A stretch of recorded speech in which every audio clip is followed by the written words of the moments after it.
Salutations, fellow readers, writers, and killers of time on YouTube. My name is Martha Jones, and I would like to use the androgynous sounds of my voice, as well as my saucy wench apparel, to share with you a few words about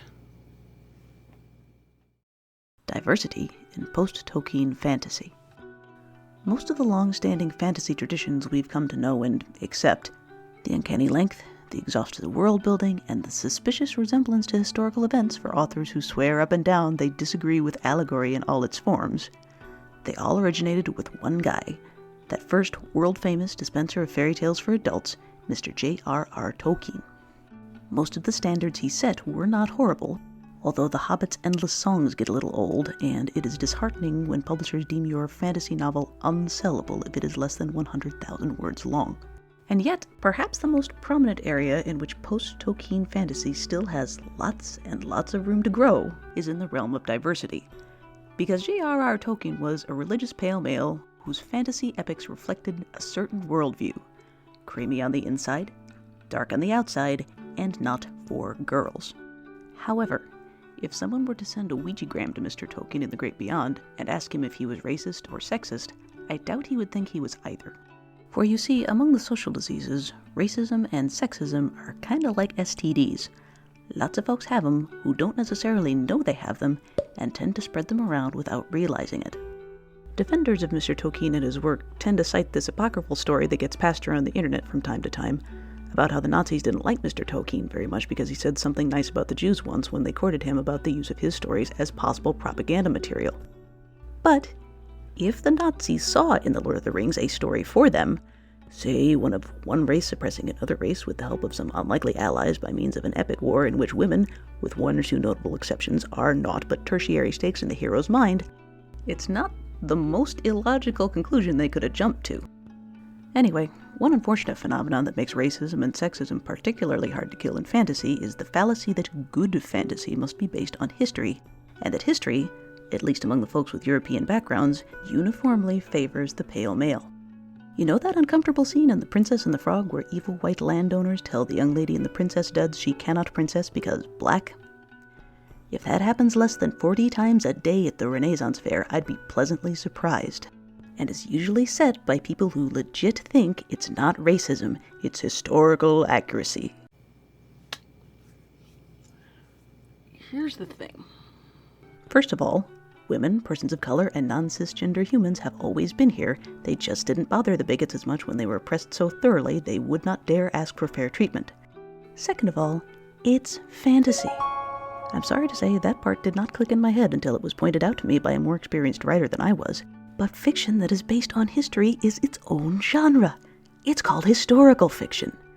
If dragons, wizards, crystal balls, and towers atop which giant Visine abs can glower down on the populace Big Brother style and seek the one true ring, why would it not be okay to have one or more person of color who is not evil, or as many as 3 powerful women, in your fantasy realm of millions? You could replace the Ents with cigarette trees and the craggy cliffs of Mount Doom with the big rock candy mountain, and it would still be no more or less legitimate fantasy than that which Mr. Tolkien wrote. I realize this is sacred territory for some readers, and I promise I don't hate Tolkienian fantasy. I just think the guy who did it first might not be the one who does it best. Old does not necessarily equal good any more than old milk is better than new milk, or old Elvis is better than young Elvis simply by virtue of being old. My favorite Lord of the Rings anything, movies, books, whatever, are actually the old-ass Rankin and Bass anime versions of The Hobbit and Return of the King. I will concede right now they were my first taste of anything Tolkienian, and therefore I am unreasonably biased in their favor.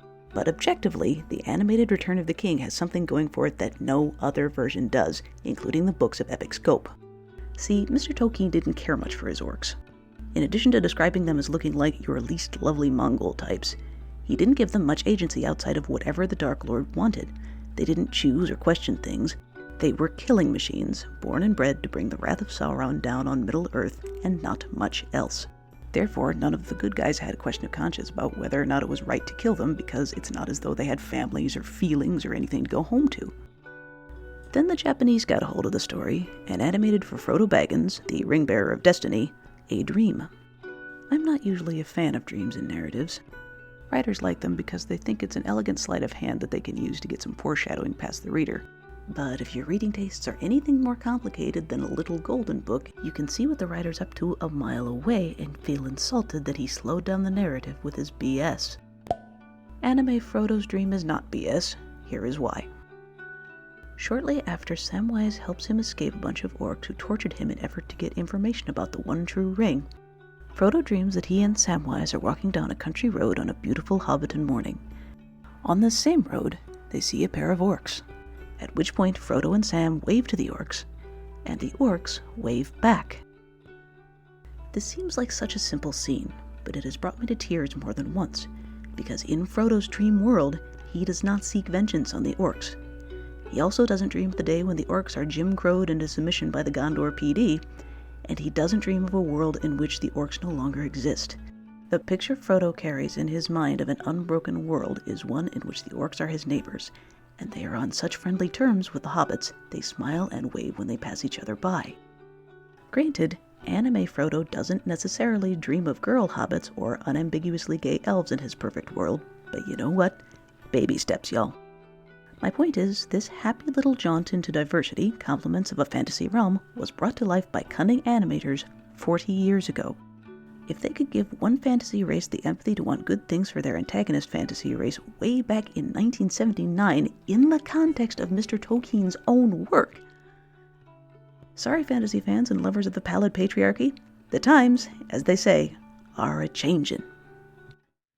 As always, thank you for giving these videos a shot. I post whenever the day job allows. Until next time, take it easy. Loves you. Bye. Like my channel, buy my crap. Doo-dah, doo-dah. There's no time to take a nap. Oh, the doo-dah day. Hey! To tell with, funny.